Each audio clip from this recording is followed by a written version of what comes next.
Hey guys, Joe here. Thank you for checking out another video on the channel. Yes, I've made a few funny, silly shorts lately where I was bouncing stuff off my couch. It's just kind of fun. You find you have a new skill, you might as well use it. But today we're actually taking a look at a pretty cool replacement for a service weapon out of Croatia, specifically by HS Produkt and sold under the Springfield Armory name. This one came from Liberty Arms down in Harrisonburg, Virginia. Just Google them. Liberty Arms, Harrisonburg, Virginia, and you can get a hold of them. As you can see, it comes in a cardboard box, which is Springfield style. They give you a pouch, a second mag, a speed loader, back straps, another mag base plate for the stock mag. Basically everything you need to get going, including the little nubbins for the optics plates.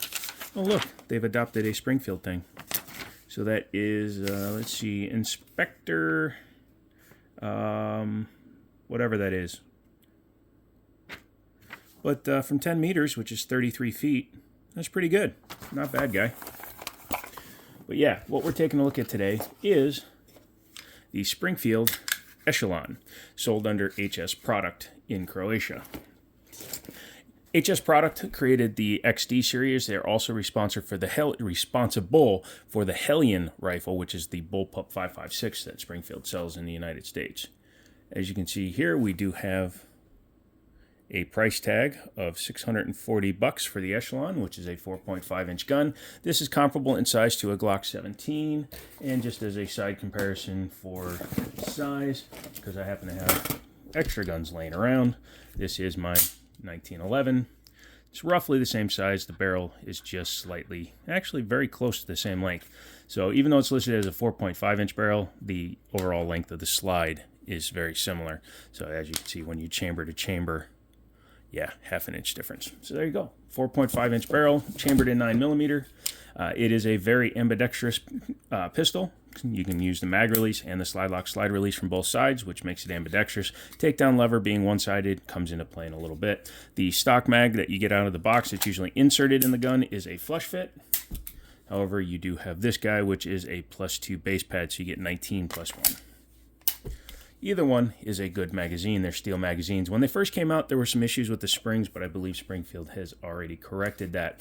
Taking a look around the outside, you can see that it is a steel slide polymer frame. They did a lot of stippling and ledge work. I call it ledge work because they put memory spots / go pedal spots, because they stick out a little bit. You can actually put some pressure down. So if you do the gotta hold it grip, it will allow it to do that. It is a chassis system, just like the 320, the Beretta APX-1, and a few others. That means that this grip module can actually be changed without having to buy another serial number or do another background check, because the serial number appears in the window there. Very cool. Yes. Much better ergonomics than the XD it replaces. As you can see, it has front and rear slide serrations that are deep, wide, and usable. Even has what I call grabby tabbies back here built into it, like a Walther or a 509, so it allows you to grab the back of the slide and pull it. It is striker fired, nothing wrong with that. Most modern polymer Wonder guns are polymer lowers. Has the Glock style trigger blade safety, and it's fine. It works good. Has a full-length pick rail. It is pick rail, not accessory rail, so it will run all your lights, lasers, bazookas, and tactical bananas. The grip texturing is very nice. It goes, again, all the way around. It's even up here where I really like it. I don't like smooth up here when you have sandpaper down here, because this is where you want your hand to rest. So why wouldn't you make that textured? Because it allows you to get the best possible grip. Yes, you do want to have a high grip for better recoil control, at least according to all the experts. I'm not an expert. I'm just an idiot with a phone. Has the, looks like the medium backstrap on it, so it has a little bit of a palm swell. I prefer the more subtle flat one that it comes with, but either one is fine. Has a slight ledge back here. I would not call that a beaver tail, but it does give you a nice high point to tuck your hand into, and it does prevent you from getting slide bite if you have what I like to call calorie extended musculature. Yes, we'll leave it at that. This particular one has the traditional 3-dot night sights. However, there are like 3 or 4 different sight options right out of the box. You do get a suppressor version, which has tall sights. You get one that has just a high-vis front with a U-notch in the back. This is the optics-ready version, of course. I believe they're all optics-ready. Someone fact-check me on that one, but I believe they're all optics-ready. And this uses the new peg system. So there's holes inside the top of the slide that you insert little pegs in based on which optic you're going to put on there, and then it will help you lock down the optic so you don't have to put an additional plate. It's just a couple of locating tabs, which is really cool and very easy to actually run with. Bit of an undercut and no finger grooves. So yay, no finger grooves. Thank you so much.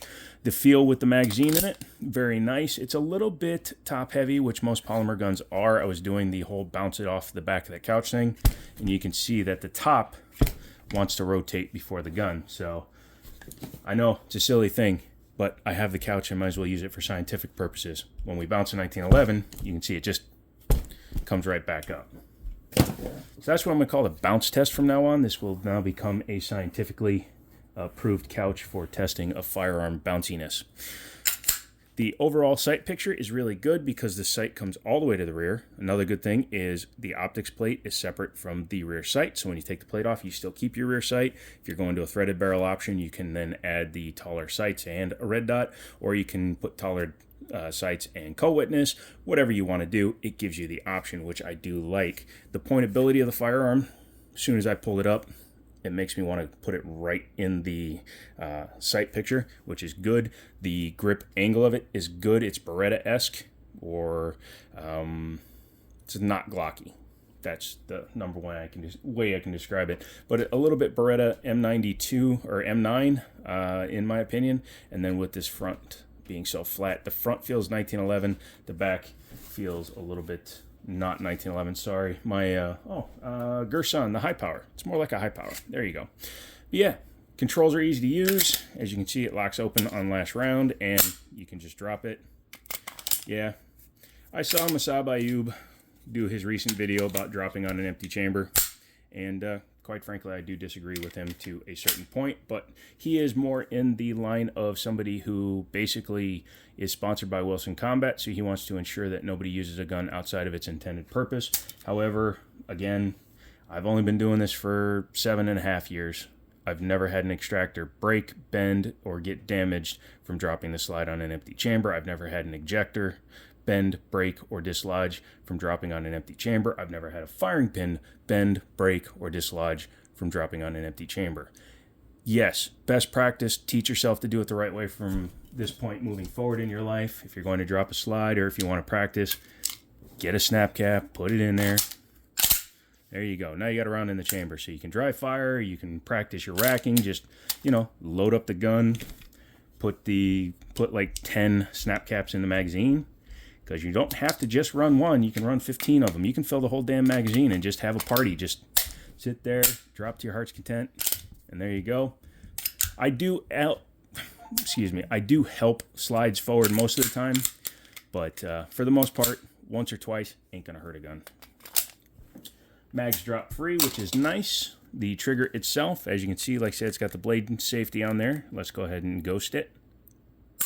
Very nice. It's got a pretty defined break, but it doesn't force you to put unwanted pressure on after you depress the trigger safety, which is something that Glocks and a few other manufacturers, some of the earlier M&Ps had that same problem. But yeah, the trigger safety does defeat itself pretty easily, yet still fully functional. So if you don't actually depress the trigger blade safety, it's not going to fire. But if you just do it this way, yeah, as you can see, you got a little bit of creep, comes right back and breaks. Reset right there, right where the break was. Very nice.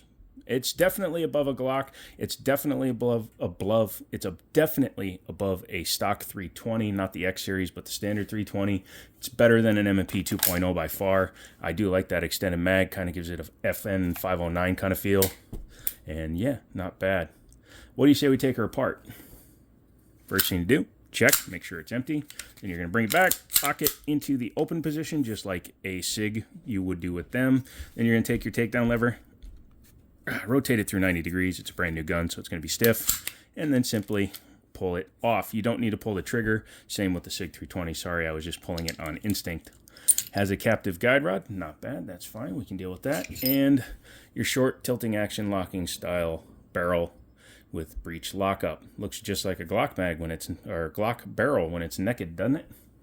Inside here, It's almost Glockish there as well. However, there is a difference. The firing pin block is farther back. In a Glock, it's up here, and it actually helps hold the extractor in. It's a very Glocky looking extractor, but the firing pin and everything's back there. So I'm guessing that when you take that off, yep, you can see that the rear plate actually retains the ejector spring, which is fine. Again, like a Sig Sauer. So you depress that, you push this down, pull that off, and then you can remove that, which will then allow you to change your extractor should you have any issues. Very simple.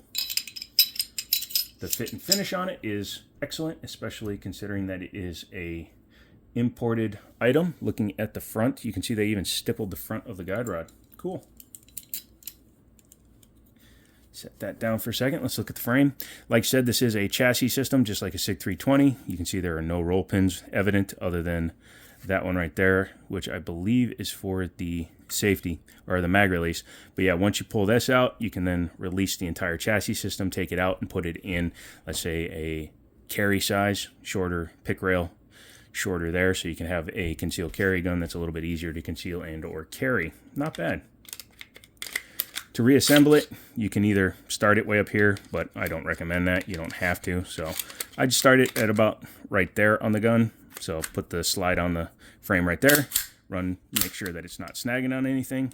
Flip your takedown up, and there you go.